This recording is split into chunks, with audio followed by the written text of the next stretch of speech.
My dear Theo, I'm sending you a little sketch to give you some idea of the course my work is taking, because today I've gone back to it. This time, it's my bedroom, done very simply. Color alone must do the job here, and through its simplicity give a grander style to things, be suggestive of repose or sleep. In the end, viewing the painting must rest the mind, or rather, the imagination. The walls are pale violet. The floor has red tiles.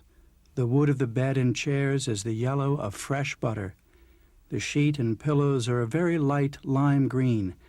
The bedspread is scarlet, the window green, the dressing table orange, the basin blue, and the doors lilac. And that's everything and nothing in this shuttered bedroom. The size of the furnishings also must express unshakable repose. In addition, there are portraits on the wall, a mirror, a hand towel, and a few clothes.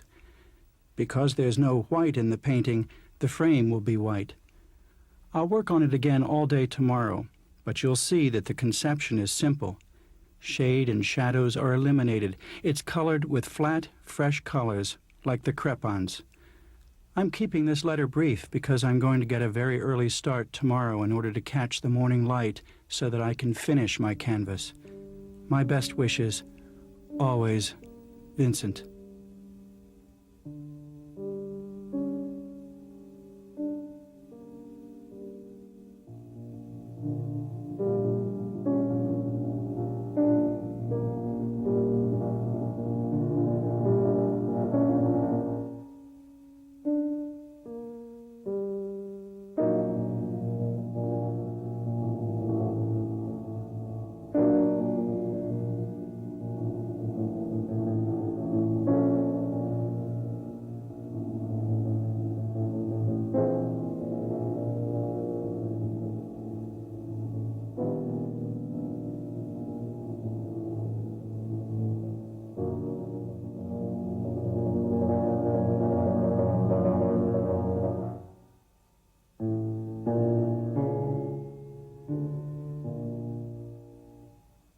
Vincent van Gogh settled at Arles in February 1888. Initially, he resided in a hotel. Beginning on May 1st, he rented a little house at 2 Place Lamartine for 15 francs a month from Monsieur and Madame Ginoux. The ground floor was to serve as his studio. He bought 2 chairs, a table, and a coffee service. This service would be made famous by his still life of the coffee pot.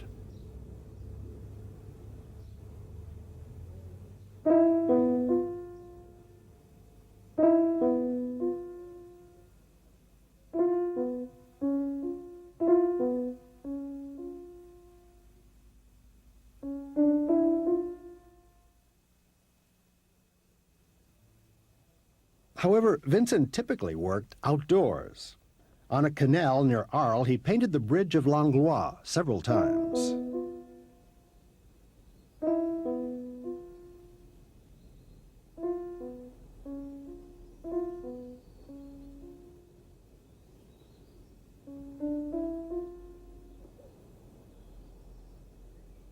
When he didn't have a canvas, he sketched using cut reeds.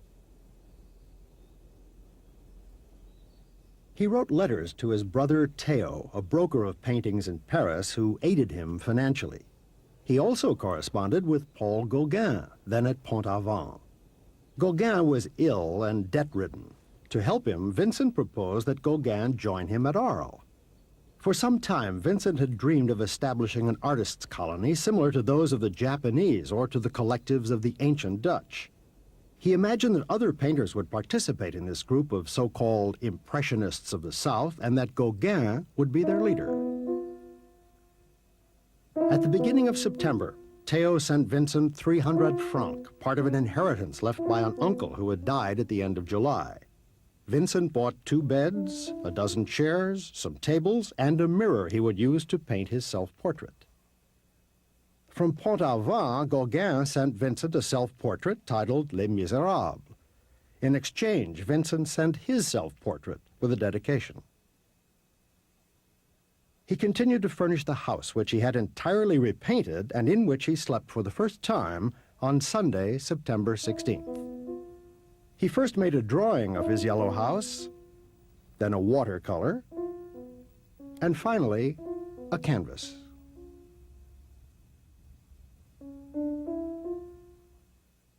I really want to make an artist's residence out of it, but not affected, nothing of affectation. Rather, from the chair to the table, everything should have character. For a year, the Yellow House was his home and studio.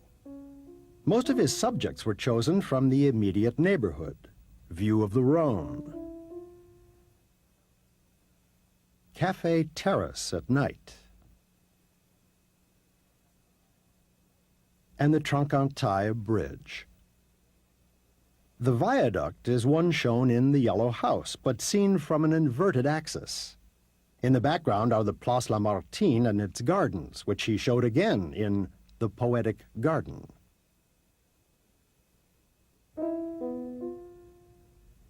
During the same period, Vincent painted the Night Café at the railway station, which also was owned by Monsieur Ginoux and located near the Yellow House.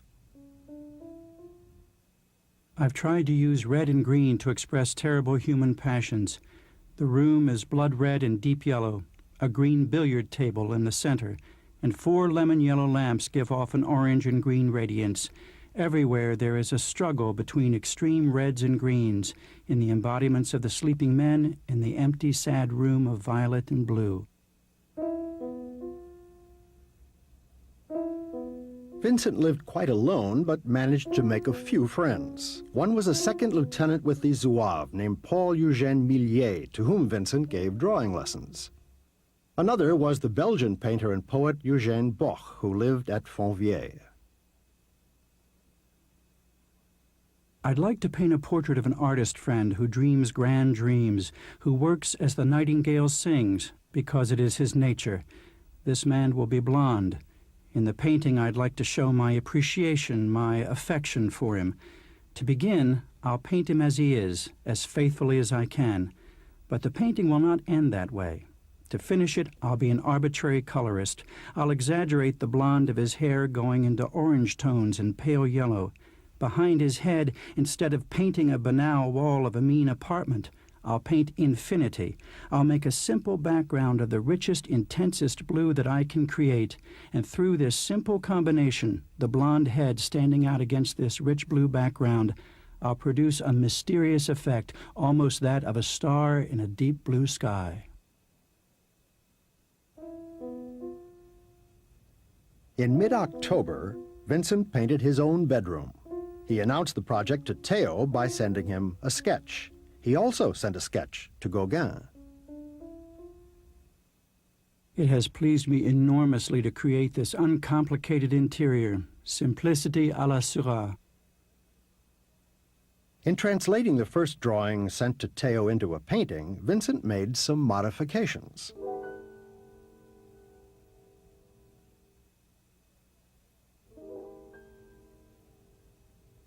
On the right wall, 2 new frames appear, probably Japanese prints. Above them are portraits of his friends, Eugène Boch and the Zouave Millet. Vincent also decorated the bedroom he had sent his brother and Gauguin.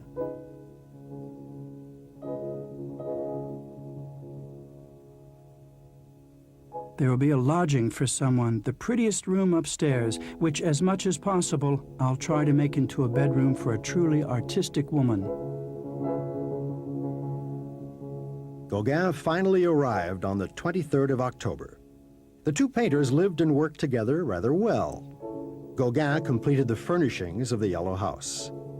Madame Ginoux posed for Vincent and also for Gauguin, who painted her in a café, the all-night café already painted by Van Gogh. That season, Vincent also painted a pair of contrasting pendants. A yellow chair of wood and straw on red tiles against a wall, an impression of day. Then Gauguin's armchair in red and green, an impression of night. A red and green wall and floor, 2 books and a candle on the seat, painted on sailcloth with thick paste. In December, Gauguin painted another self-portrait and a portrait of Van Gogh in the act of painting sunflowers. However, tension was mounting between the two artists.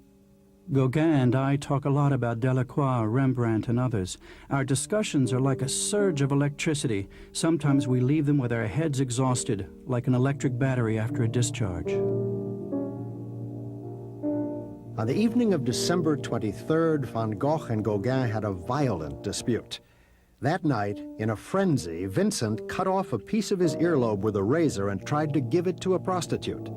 Then he returned home and fell into unconsciousness. The following day, he was hospitalized at the Hôtel Dieu in Arles.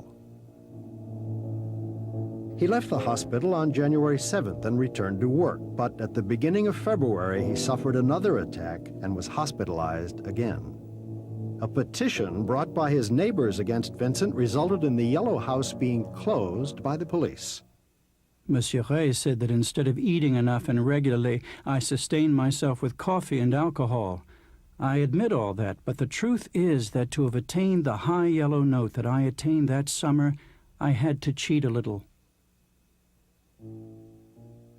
Toward mid-April, Vincent returned to box up all his canvases and send them to his brother. Among them was the bedroom. It's one of the best ones, and I think that when you look at it, you'll see more clearly what my studio would have produced. This study, like some of the others, was damaged by humidity during my illness. On May 8th, Vincent left Arles for the Hospice Saint-Paul de Mossol at Saint-Rémy-de-Provence. He would stay there a year while continuing to paint.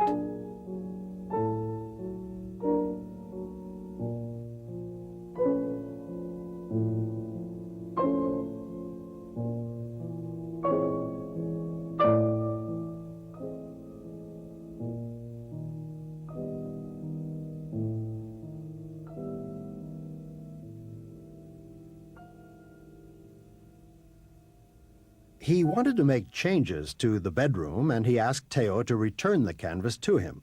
It was the version that today is exhibited in Amsterdam. Theo advised him to make a copy rather than attempt a restoration. In September 1889, Vincent made a copy of the painting in an identical format, approximately 72 by 90 centimeters. The portraits on the right wall no longer are those of Boch and Millet. The first, which appears to be a self-portrait, doesn't correspond to a known painting of the artist. The second one is a portrait of an unidentified blonde woman. That's the version now exhibited in Chicago. Satisfied with his copy, Vincent made another one for his mother and sister, only smaller, 56 by 74 centimeters. This time, the portrait on the right is that of a dark-haired woman. On the left, the self-portrait corresponds to a picture painted at Arles the end of the preceding year. The landscape hanging at the head of the bed is also different. This is the version now on exhibit in Paris. 3, 2, 1. 3 versions: Amsterdam, Chicago, Paris. 2 doors, 2 chairs, 2 paintings, 2 prints, 2 pillows, only 1 bedroom, Vincent's at Arles. At the end of his stay in Paris and during his year at Arles, Vincent used no fewer than 15 pigments: chrome green, emerald green, lapis lazuli, Prussian blue, cobalt blue, vermilion, red lacquer, red ochre, chrome orange, chrome yellow, cadmium yellow, umber, carbon black, lead white, zinc white.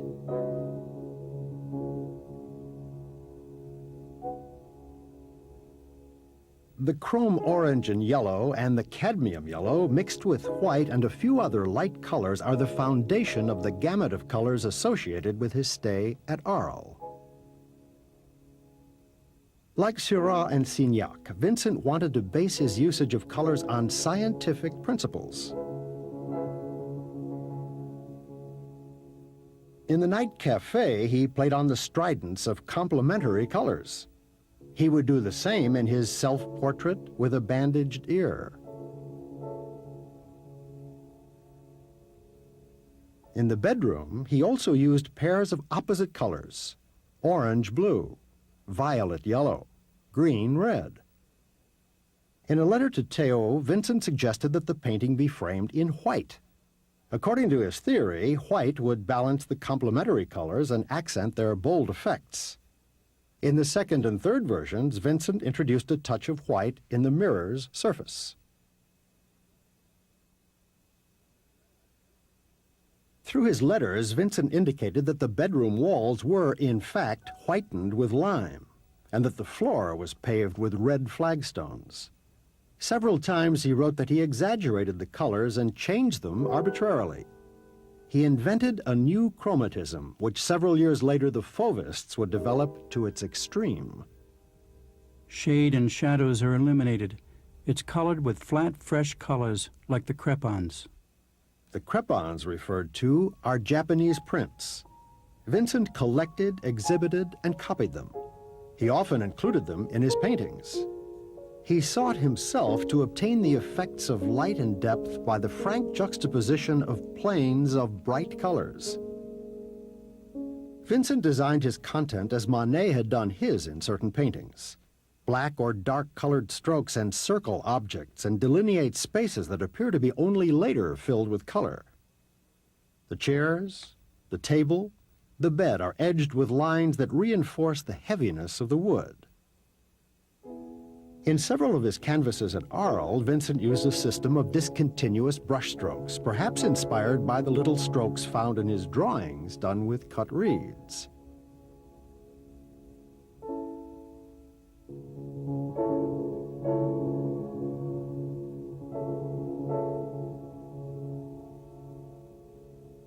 In painting, the result is a mixture of impressionist strokes and pointillist strokes.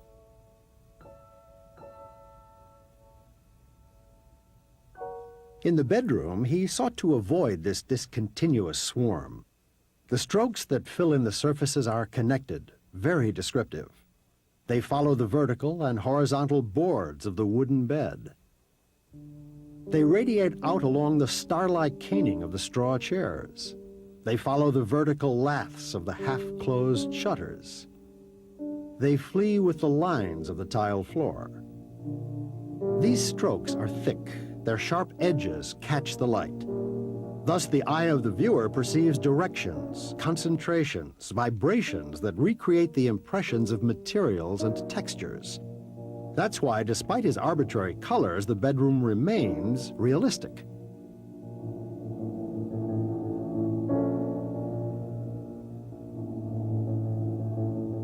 After Arles, Vincent would attempt a brushstroke that was much more sinuous, suitable for rendering the movement of the wind or even the great whirl of the cosmos. And by the end of his stay at Arles, an arabesque stroke had begun to appear in his work.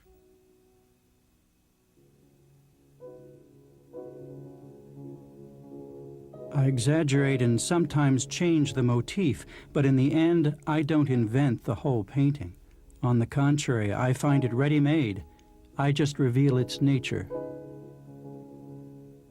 Can Vincent's demand for truth be verified by superimposing his pictures over the original setting?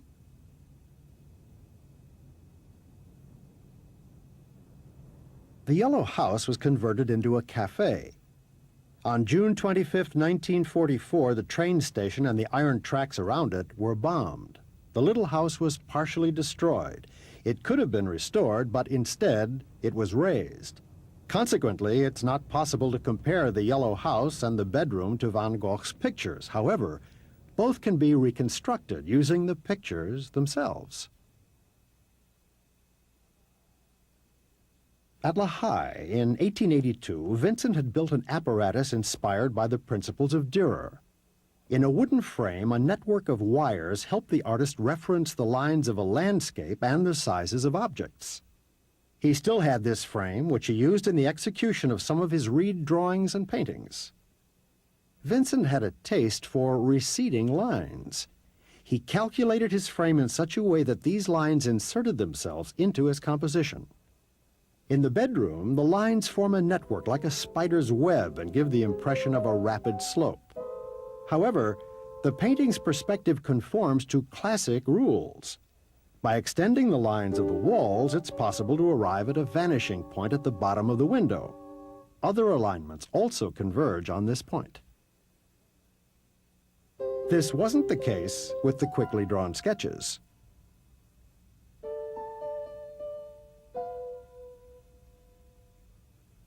The same is true with the version at Chicago.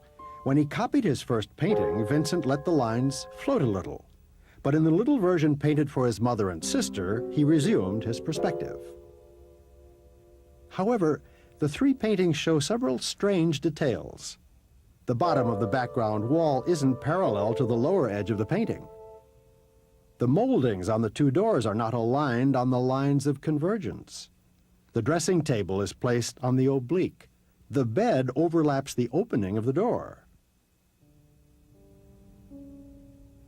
Some have seen in this and a few other paintings signs of Vincent's madness. Objects seem to be fleeing, walls moving, everything witnessing an unstable world nearing dislocation. However, Van Gogh wanted to be realistic. Thus, the image is surely that of a real bedroom of which all the elements, even the most bizarre, can be explained. The straw chair is a type that's still popular today. The height of its shelf is a standardized dimension, about 42 centimeters. The chair can serve as a model to analyze the rest of the picture. The width of the room between the two doors is 7 times this model, around 2 meters, 94 centimeters. The bed is about 2.5 times the model, about 1 meter, 5 centimeters. Thus, it's possible to place the bed, the chairs, and the two doors in a first rough draft of the floor plan. For the background wall, the reference points are less obvious.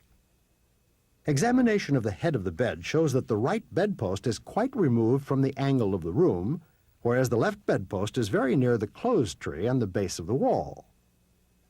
Similarly, the back feet of the table are the same distance from the wall, so that this table seems placed on an oblique in relation to the bed. How can these contradictions be explained? The main clue is provided by Vincent himself. In the yellow house, he shows the large building on the Avenue de Montmajour, and in front, the little group of annexes built in its extension. 2 twin cottages with a front gable, separated by an enclosed section, no doubt a common stairwell.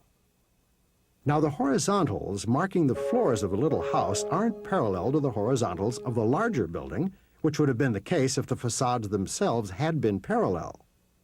This peculiarity is not due to the painter's negligence, because it shows up in various photographs taken at different periods.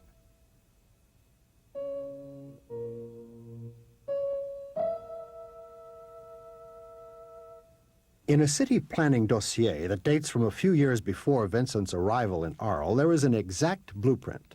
The yellow house had indeed been built when the larger building was extended and its facades aligned along the Avenue de Montmajour and on the Place Lamartine, forming a 180-degree angle. It's this angle that can be seen between the left wall of the bedroom and the background wall. The floor plan can be completed from there. The dressing table is aligned against the wall. The bed extends beyond the door on the right because Vincent could not completely push it to the background without sacrificing a good portion of the bedroom surface. According to the survey plans, each little house was about 7 meters wide and the enclosed stairwell about 3 meters.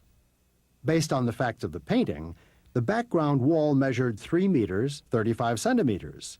The other room was the same width. However, Vincent claimed he gave the nicer room to Gauguin. Well, today I rented the right wing of this building, which contains 4 rooms, or rather 2 rooms and 2 closets. Gauguin's bedroom no doubt took up the largest part of the remaining surface and possessed 3 windows. Vincent's bedroom, very small, was located with its 2 doors between the landing and Gauguin's bedroom. The perspective also permits calculation of the angle of vision, which is 90 degrees. The bedroom space is not immediately discernible because Van Gogh covered his tracks. For example, the window is not closed, it's half open. Thus, its position does not offer any information concerning the obliqueness of the wall. The door on the left is not aligned on the perspective. Looking behind the chair in the Chicago and Paris versions, the door is seen to be partly open. Undoubtedly, the door at right also is partly open. Van Gogh eliminated a fundamental element in any synchronization of space: shadow. If he had painted his bedroom as he saw it toward the middle of the day, he would have to have painted powerful backlighting. And there's another curious detail. In the first two paintings, Vincent painted the upper right angle of the room. Now, the alignment of the ceiling is in contradiction with the height of the window visible in the painting. The contradiction could be explained by the presence of a sloped mansard or a beam. By extending the lines of the walls and integrating this beam into them, a coherent volume could be obtained, that of Vincent's little bedroom. Initially, Vincent gave his interior a feeling of repose, of liberty. In the end, viewing the painting must rest the mind, or rather, the imagination. In his remarks, in effect, Vincent places the bedroom empty, peaceful, harmonious, lit by daylight, in opposition to the night cafe filled with people, agonizing, striped with bold colors, lit by gaslight. Moreover, the forms and lines are very similar.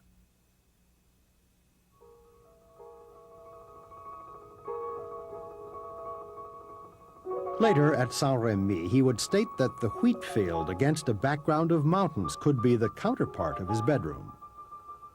The wheat has been flattened by a storm. Here again, disorder and violence are placed in opposition to the bedroom's orderliness. White walls, red tiles, straw chairs, a rustic bed. These choices reflect something of a Protestant influence that marked Vincent's youth. They also were undoubtedly the influence of Millet's peasant subjects. By giving insight into the simple living space of an artist, Vincent also made a political statement. Illustrated newspapers of the day often showed the jumbled studios and living quarters of the great academic painters of the time. The bedroom is an appeal in favor of a rustic style, which since then has achieved universal success.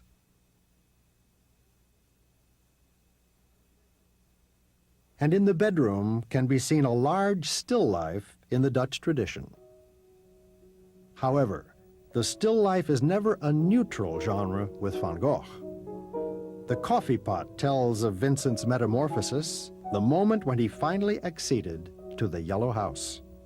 The straw chair is the most obvious of Vincent's self-portraits. In full sunlight against a simple background, it is the counterpart to the evening armchair against a flowered background thought to represent Gauguin. The personal object becomes a metaphor, a sign of destiny.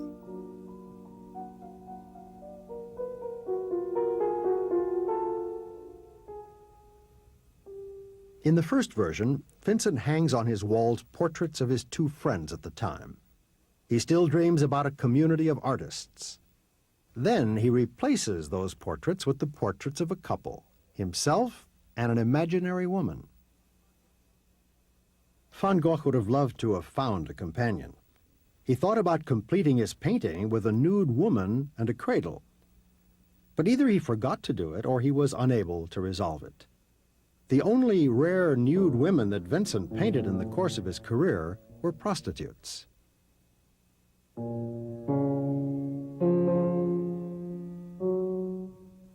The awakened dream of the painter also had its hellish nightmare. Perhaps at Degas' home in Paris, Vincent had seen a canvas entitled Interior, sometimes subtitled The Rape. The two paintings removed toward